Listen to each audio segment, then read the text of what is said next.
Setting the tone for today's celebration is the introductory speech by Father George Carlyle, the correspondent of Bharat Mata High Secondary School.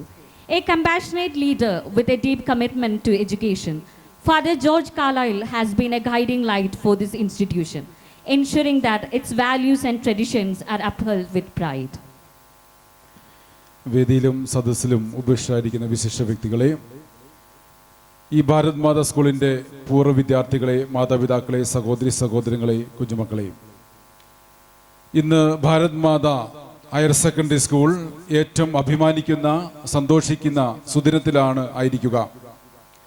കഴിഞ്ഞ 75 വർഷം ഈ കലാലയത്തിൽ നിന്ന് പഠിച്ച് നമ്മുടെ ലോകത്തിൻ്റെ വിവിധ ഭാഗങ്ങളിൽ വിവിധ ജീവിത മാർഗങ്ങളിൽ ഏർപ്പെട്ടിരിക്കുന്ന പൂർവ്വ വിദ്യാർത്ഥികൾ സംഗമിക്കുന്ന സംഗമഭൂമിയിലാണ് നാം ഇന്നായിരിക്കുക.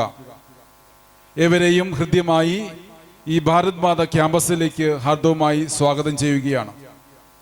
ചിന്തകനായ വിക്ടർ ഹ്യൂഗോ പറയുന്നുണ്ട്, when we open the doors of a school, we close down the doors of prison.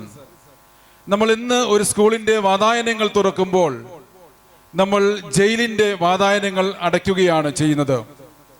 തീർച്ചയായിട്ടും പ്രകൃതി രമണീയമായ ഈ നീലഗിരി ജില്ലയിൽ ഈ കലാലയത്തിൽ നിന്ന് പഠിച്ചിറങ്ങി നന്മയും പുണ്യവും ഈ ലോകത്തിന് സമ്മാനിക്കുന്ന എൻ്റെ ഈ ഭാരത് മാതാ സ്കൂളിൻ്റെ പൂർവ്വ വിദ്യാർത്ഥികൾക്ക് എല്ലാവിധമായ ആശംസകളും പ്രാർത്ഥനകളും നേർന്നുകൊണ്ട് ദൈവം നമ്മെ അനുഗ്രഹിക്കട്ടെ എന്ന് പ്രത്യേകമായിട്ടും ആശംസിക്കുന്നു. Thank you.